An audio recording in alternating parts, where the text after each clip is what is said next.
Everyone, आज के lecture में हम डिस्कस करेंगे आपका प्रॉपर्टीज ऑफ लेजर बीम। उसके अंदर आपकी थर्ड प्रॉपर्टी है that is monochromaticity and fourth property है कोहेरेंस। कोहेरेंस के आपके दो पार्ट हैं। फर्स्ट में हम डिस्कस करेंगे कोहेरेंस लेंथ, LENTH लेंथ, और इसके अंदर हम डिस्कस करेंगे आपका टेम्परल कोहेरेंस। ठीक है, तो मोनोक्रोमेटिसिटी के अंदर आते हैं। जब भी हम बात करें लेजर बीम की, तो लेजर बीम के अंदर मोनोक्रोमेटिसिटी का मतलब एक्चुअली यहाँ पर मोनोक्रोमेटिसिटी नहीं, आप लोग जब लिखेंगे इसको तो आप लिखेंगे इसको एक्स्ट्रा ऑर्डिनरी मोनोक्रोमेटिसिटी, यानी मोनोक्रोमेटिसिटी से भी कुछ एक्स्ट्रा ही मोनोक्रोमेटिसिटी है किसके अंदर, लेजर बीम के अंदर। अगर एक्चुअली हम नॉर्मल एक वर्ड की बात करें दैट इज मोनोक्रोमेटिसिटी, इसका मतलब क्या है कि जब भी हम लेजर बीम की बात कर रहे हैं तो वहां पर एक ही कलर की लाइट है उसके अंदर। ठीक है, अब यहाँ पर वो हमने जस्ट वन लाइन बता दिया, आंसर दे दिया, लेकिन हम मैथमेटिकली कैसे बताएंगे कि मोनोक्रोमेटिसिटी आपकी किस चीज से रिलेटेड है। ठीक है, तो मोनोक्रोमेटिसिटी के लिए आप यहाँ पर एक टर्म डिफाइन करेंगे। टोटली ये आपकी किससे रिलेटेड है, मोनोक्रोमेटिसिटी spread of frequency range. It is totally related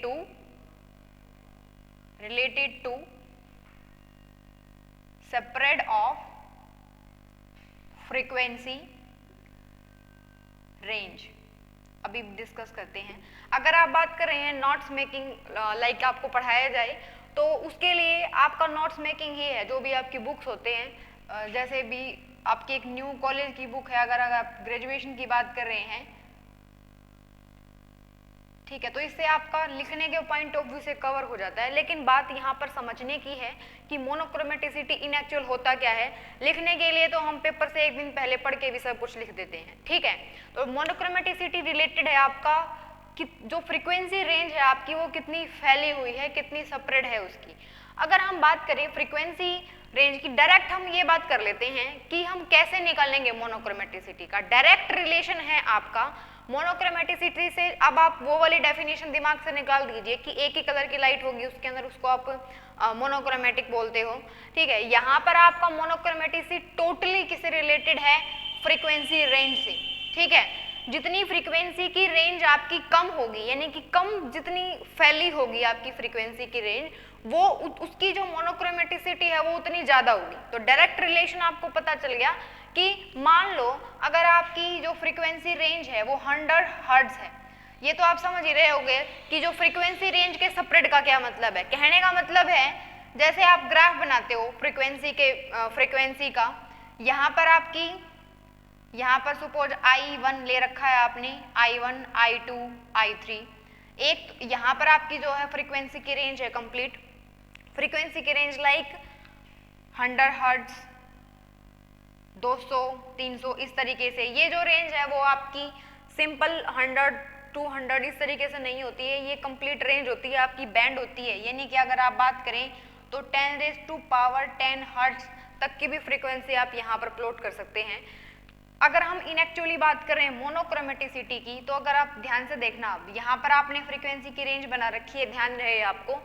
यहाँ पर अगर मैंने ये बना दिया लाइक दिस, एक तो आप ये ग्राफ को देखिए, ये भी, इसकी भी कुछ फ्रीक्वेंसी रेंज ज्यादा ही स्प्रेड बना दी मैंने। इसको थोड़ा सा कम करते हैं, क्योंकि ये अगर हम बात करेंगे तो बिल्कुल ही ज्यादा मोनोक्रोमेटिसिटी आ जाएगी इससे रिलेटेड। तो इसको आप कैसे बनाओगे,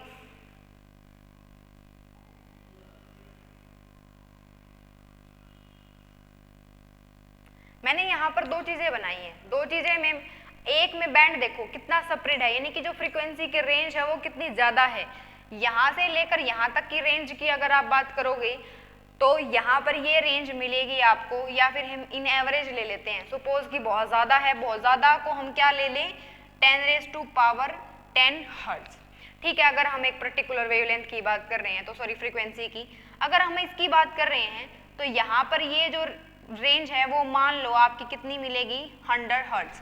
वैसे भी नॉर्मल सा आइडिया तो हमें लग ही जाता है, ये ज्यादा है तो इसका मतलब ज्यादा की सेंस में हमने इसको बहुत ज्यादा ले लिया।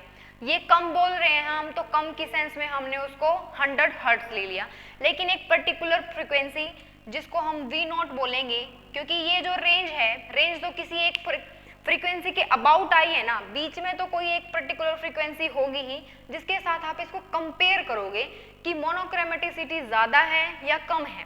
ठीक है, अब मोनोक्रोमेटिसिटी से पहले ये टॉपिक हम कैसे स्टडी करेंगे, या फिर ऐसा कौन सा फैक्टर है जो मोनोक्रोमेटिसिटी को शो करेगा।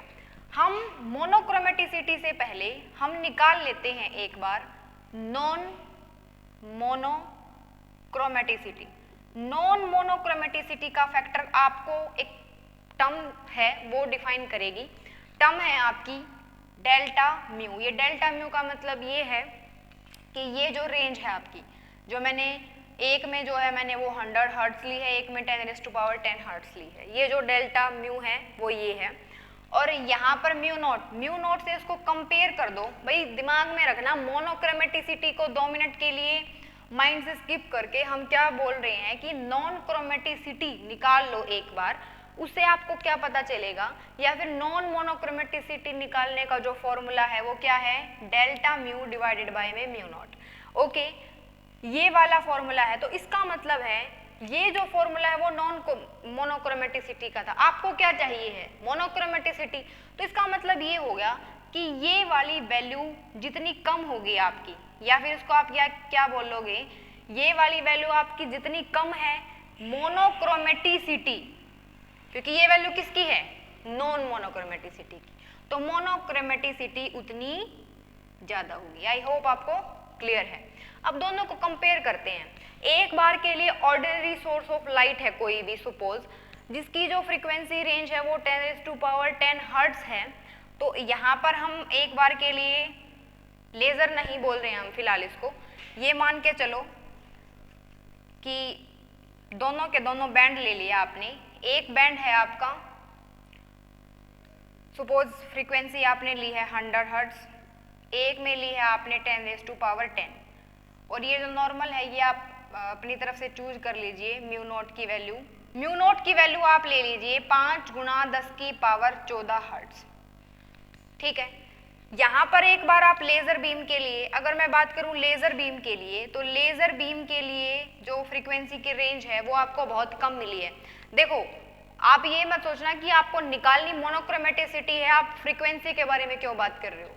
ठीक है, फ्रीक्वेंसी का रिलेशन यानी कि स्प्रेड ऑफ फ्रीक्वेंसी रेंज का रिलेशन आपका डायरेक्ट किससे है, मोनोक्रोमेटिसिटी से है, इसीलिए हमने यहाँ पर क्या लिखा है, ये वाली वैल्यू जितनी कम होगी इसका मतलब मोनोक्रोमेटिसिटी ज्यादा है। अब लेजर के लिए जिसकी फ्रीक्वेंसी की रेंज यानी कि जो ये स्प्रेड है वो 100 हर्ट्ज है, इसके लिए आप ये वाला फैक्टर निकालिए। ये वाला फैक्टर मतलब डेल्टा म्यू डिवाइडेड बाय में म्यू नॉट। डेल्टा म्यू कितना है, 100, म्यू नॉट की वैल्यू कितनी है आपकी 5 मल्टीप्लाई में 10⁻14 हर्ट्ज। ऊपर भी हर्ट्ज है नीचे भी हर्ट्ज है, तो ये वैल्यू आपकी कोई एक न्यूमेरिकल वैल्यू आएगी, और ये वैल्यू आपकी कितनी आएगी, जब हम इसको सोल्व करेंगे तो इसे काटो इसको तो 20। तो यहाँ पर जब आप इसको ऊपर लेके जाएंगे तो मतलब नॉर्मल फैक्टर आपको दिखाई दे रहा है कि माइनस में आएगा, समथिंग -13 लगा लो या फिर आप -12 लगा लो। ठीक है, मैंने 0 को भी उसी के अंदर राउंड ऑफ करके लिख दिया। ये आई है आपकी कितनी फ्रीक्वेंसी रेंज के लिए, 100 के लिए। अब निकालते हैं यही वाला फैक्टर, आप किसके लिए कैलकुलेट कीजिए, 10⁻10 के लिए। तो ये वाला फैक्टर आपका किसके बराबर आएगा, जब आप इसको सोल्व करेंगे तो ऊपर था 10⁻10 हर्ट्ज, नीचे है आपका 5 10⁻14।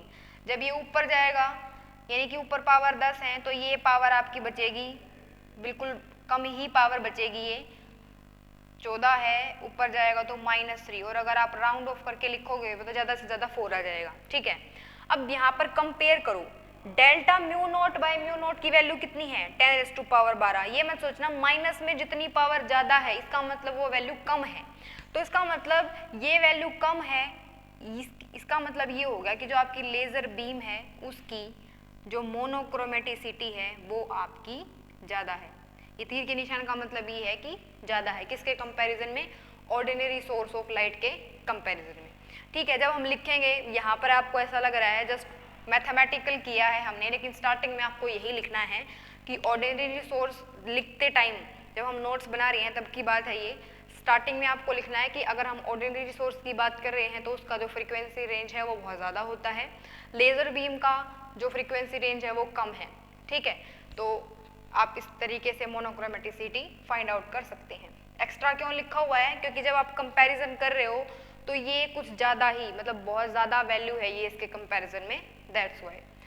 ओके, नेक्स्ट है आपका कोहेरेंस। कोहेरेंस में है आपका फर्स्ट, वैसे नॉर्मल अगर हम कोहेरेंस की बात करें, लेज़र बीम की प्रॉपर्टीज़ या फिर लेज़र बीम की डेफिनेशन जब हमने पढ़ी थी तो उसमें हमने बोला था कि हाईली मोनोक्रोमेटिसिटी है, कोहेरेंस होना चाहिए इसके अंदर। कोहेरेंस का मतलब क्या है कि जब भी वेव आपकी ट्रेवल कर रही है तो वो सेम फेज, सेम हर एक पॉइंट पे सेम फेज के अंदर होनी चाहिए। ऐसा नहीं है कि फेज एक वेव किसी और फेज के अंदर है और दूसरी वेव किसी और फेज के अंदर है।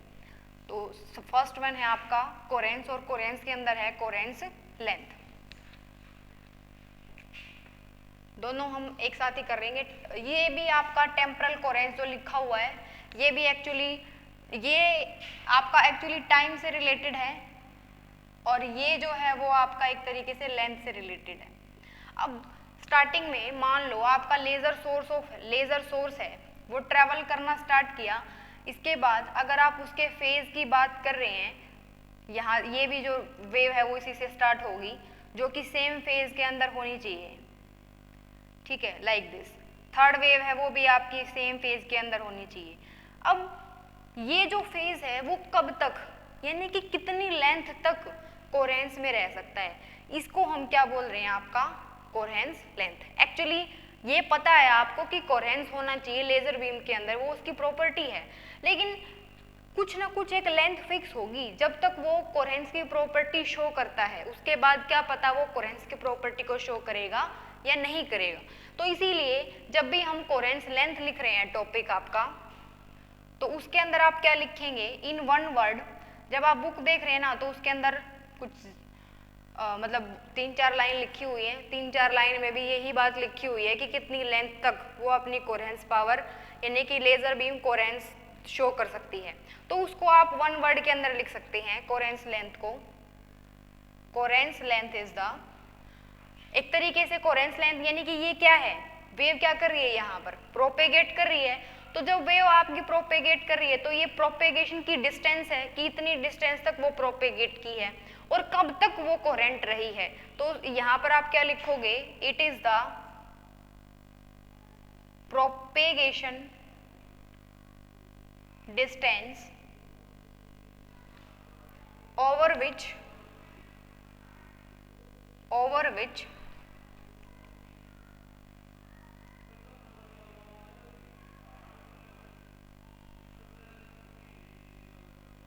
कोहेरेंस वेव, ठीक है। एक्चुअली अगर आप ध्यान से भी देखें तो टोटली रिलेशन किससे है आपका, डिस्टेंस से, कि कितनी डिस्टेंस तक वो अपनी प्रॉपर्टीज को अपने पास रख पा रही है या फिर कितनी देर तक वो प्रॉपर्टी को शो कर रही है। इसको निकालने के लिए आप क्या यूज करोगे, जो एक्सपेरिमेंट का नाम है वो है आपका यंग्स डबल स्लिट एक्सपेरिमेंट। वैसे तो नॉर्मल सी कंडीशन आपकी ये है कि जो भी आपका y/a है वो आपका लेस देन होना चाहिए d/, में, यानी कि सपोज आपने यहाँ पर एक सोर्स ऑफ लाइट रखा है, सोर्स ऑफ लाइट को आप थोड़ा सा ऐसे बना लिए तो ज़्यादा बेटर होगा। ये आपका सोर्स ऑफ लाइट है, सोर्स ऑफ लाइट से क्या करेंगी, आपकी लाइट निकलेगी, यहाँ पर आपने स्लिट पुट कर रखी है जिसको आप क्या बोल दोगे, S1 स्लिट और S2 स्लिट। यहाँ से वेव इसके पास भी जाएगी, इसके पास भी जाएगी।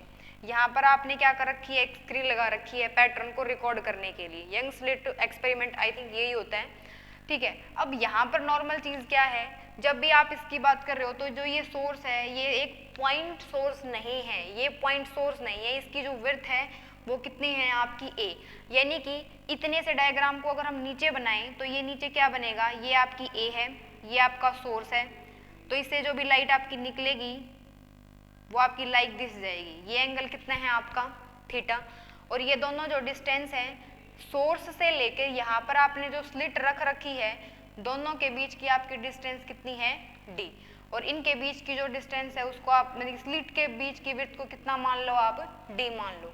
तो यहाँ पर आप एक डायरेक्ट कंडीशन लिख सकते हैं कि जो y बाय में a, ये y बाय में a क्या है, अगर आप यहाँ से बात करो ये वाली चीज निकालोगे तो क्या आएगी, ये वाला जो डायग्राम है एक बार हम दोबारा देखते हैं, यानी कि कंडीशन यहाँ पर इंपॉर्टेंट है। वो कंडीशन क्या होनी चाहिए आपकी कोहेरेंस लेंथ के लिए। ये कोहेरेंस लेंथ की इतनी सी डेफिनेशन में वैसे आपका कवरअप है, लेकिन अगर आप एग्जाम पॉइंट ऑफ व्यू से देखेंगे ज़्यादा मार्क्स में है तो आप इसको बढ़ा के लिख सकते हो, जैसा कि आपकी किताब में दे रखा है। अगर आप एग्जाम के पॉइंट ऑफ व्यू से बनाएंगे तो ये जो क्वेश्चन है वो आपका 5 नंबर का बन सकता है, ठीक है। लेकिन फिलहाल समझ लीजिए कि हमें इसको कैसे लिखना है। ये जो इतना लिखा हुआ है वो आपका बिल्कुल करेक्ट है, एक सोर्स ऑफ लाइट है। सोर्स ऑफ लाइट में ये जो पॉइंट सोर्स नहीं है ये, ठीक है। यहाँ पर आपका जो सोर्स है वो उसकी शेप है कुछ ना कुछ पॉइंट लाइक नहीं होगा, वो उसकी विड्थ होगी a। ये जो डिस्टेंस है सोर्स से लेकर जहाँ तक आपने ये स्लिट रख रखी है ये डिस्टेंस आपकी d है, ठीक है। सॉरी ये d इतनी है आपकी, ये है आपकी स्लिट, ये तो कार्डबोर्ड आपको ये आपका कार्डबोर्ड है, ये आपकी स्क्रीन है पैटर्न देखने के लिए, ठीक है। लेकिन यहाँ पर हमारा उस स्लिट से कोई रिलेशन नहीं है। क्यों नहीं है? क्योंकि हम तो सिर्फ ये देखना चाह रहे हैं ना कि जो लाइट इस सोर्स से निकलेगी वो कितनी डिस्टेंस तक, कितनी दूर तक कोहेरेंस की प्रॉपर्टी को अपने पास रख रही है, कितनी दूर तक वो कोहेरेंस की प्रॉपर्टी को शो करती है, ठीक है। तो ये निकालने के लिए आप क्या करोगे, अगर मान लो इसको एक बार के लिए थीटा सपोज करो, थीटा आपको पता होता है, नॉर्मली समझने के लिए है जस्ट, थीटा क्या होता है आपका आर्क बाय में लेंथ। अगर आप इसको थीटा सपोज करो तो इसका मतलब यहाँ से अगर मैं बात करूं S1 और S2, S1 और S2, या फिर आप इसको ऐसे लिख सकते हो S1 S और S2, ये वाली वैल्यू आपकी किसके बराबर आएगी, अगर आप इस वैल्यू की बात करोगे तो D बाय में वैल्यू किसके बराबर आया आपकी D बाय में D, ओके। ये तो आपको पता चल गया कि इतनी लेंथ है आपकी D तक की। अगर आप एक बार इसकी बात करो, ये जो सोर्स ऑफ लाइट है यहाँ तक पहुँच रहा है, जब वो इसको अलग से बनाते हैं, ये कितनी है आपकी डायमेंशनल A है, सोर्स ऑफ लाइट है, जो लाइट है वो निकलेगी आपकी सपोज यहाँ पर पहुँच रही है, ठीक है। ये आपका एंगल थीटा है, तो कितनी स्प्रेड है, यानी कि यहाँ से जब लाइट चल रही है तो वो कितनी देर तक यानी कितना स्प्रेड करेगी। एक तरीके से अगर आप थीटा निकालो, थीटा ये क्या बताएगा आपको कितनी स्प्रेड है उसकी, कितनी स्प्रेड यानी कि कितनी फैली हुई है उसकी लाइट लाइक दिस। तो थीटा अगर आप कैलकुलेट कर लो तो है आपको पता चल जाएगा कि कितनी स्प्रेड कर रहा है ये आपका सोर्स। तो वो वैल्यू आपकी किसके बराबर आएगी, यहाँ पर ये लेंथ सपोज आप लैम्डा कंसिडर करके चलो कि जो वेव लेंथ है उसकी लेंथ आपकी लैम्डा है और यहाँ पर क्या है आपका a, तो ये हो गया आपका थीटा। अब कंडीशन क्या होगी किसके लिए, कोहेरेंस की कंडीशन के लिए, जो आपका d बाय लैम्डा है या फिर जो S और S2 इसकी वैल्यू कम होनी चाहिए आपकी किससे, यानी कि ये टोटल जो वैल्यू है वो, यानी कि ये टोटल जो भी हमने यहाँ पर लिखी है ये टोटल किससे कम होनी चाहिए, जो भी आपका सोर्स ऑफ लाइट है उससे कम, यानी कि lambda by a।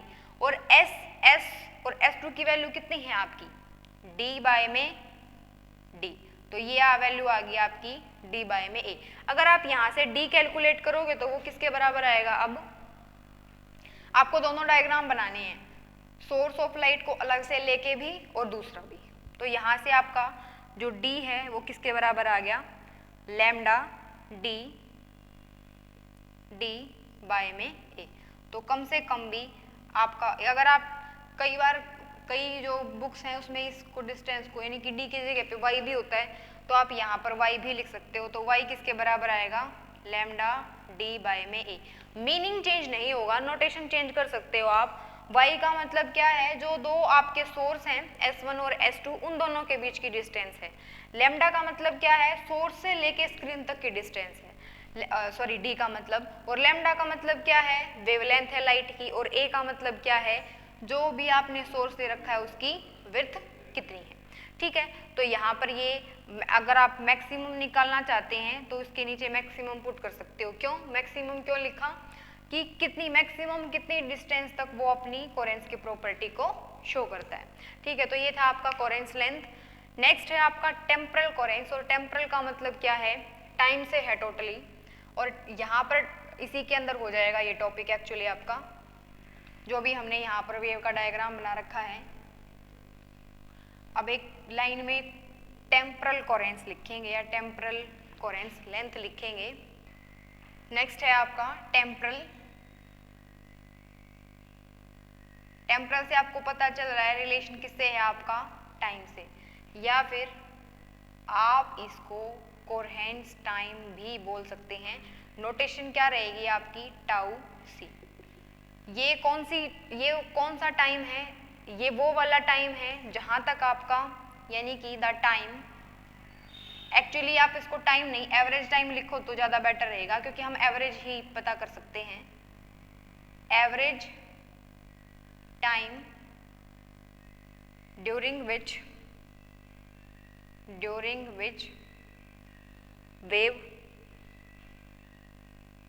Wave remains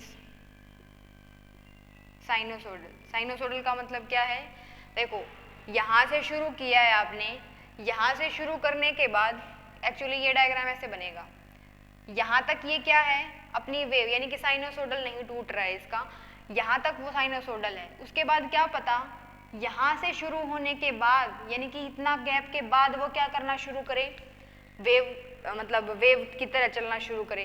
तो ये जो टाइम आपका है कितने, वो वाला एवरेज टाइम है ये वाला, यानी कि ये हो गया कि इतने टाइम तक ही वो जिस तरीके से साइनोसाइडल वेव आपकी चलती है उतने टाइम तक चली है, उसको ही हम क्या बोलेंगे, कोहेरेंस टाइम। क्योंकि इसके बाद तो उसकी कॉन्टिन्यूटी क्या है, टूट रही है, तो कॉन्टिन्यूटी टूटी हुई है, तो इसका मतलब सिर्फ इतने टाइम तक ही वो क्या कर सकती थी, साइनोसोडल ट्रेवल कर सकती थी। ठीक है, तो डेफिनेशन कंप्लीट कर रहे हैं यहाँ पर, IDAL साइनोसोडल। अब स्पेलिंग जो है वो चेक कर लेंगे, एक्चुअली इसकी स्पेलिंग आएगी आपकी साइनोसोइडल,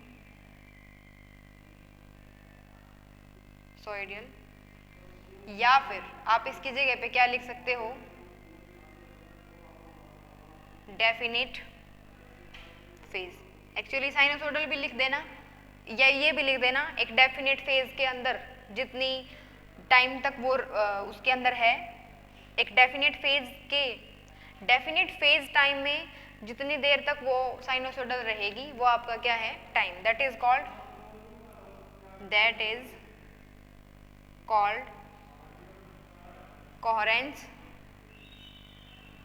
कोहेरेंस टाइम। अगर हम बात करें अब यहाँ पर कोहेरेंस लेंथ की, यानी कि जिसको अगर मैं शो कर दूं LC से, तो कैसे निकालोगे, वेव की बात कर रहे हो तो स्पीड ऑफ लाइट कितनी कंसीडर कर लूं मैं, C। टाइम आपको पता ही है, टाइम कितना है, टाउ सी ही कंसीडर कर लेना, इसको LC कंसीडर कर रहे हैं। तो कितने लेंथ कितनी है, लेंथ आप कैसे निकालोगे, नॉर्मल आपको पता है, अगर नॉर्मल वेलोसिटी की बात करो तो D/T होता है, आपको एक्चुअली D निकालना है, तो D निकालना है तो आप क्या लिखोगे, V × T।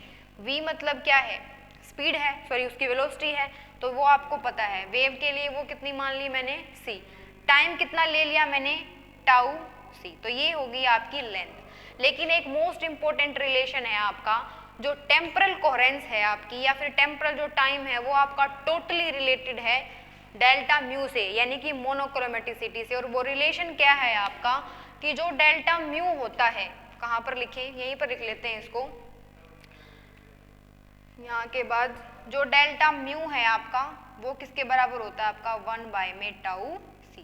ये रिलेशन आपका बहुत ज़्यादा इंपॉर्टेंट है, आपसे पूछ लिया जाएगा। जो डेल्टा म्यू है वो इन्वर्सली प्रोपोर्शनल होता है किसके, 1/टाउ के। ठीक है, तो ये था आपका लेज़र की प्रॉपर्टीज़। ठीक है, बहुत ज़्यादा इंपॉर्टेंट है लेज़र आपके लिए, क्योंकि डेली यूजेस आपको सबको पता है, जब हमने यूनिट को स्टार्ट किया था तो पढ़ा था। और ये आपकी कुछ प्रॉपर्टीज़ हैं, डायरेक्ट आपसे पूछी जाती हैं क्वेश्चन पेपर में। तो आज के लिए इतना ही, थैंक यू।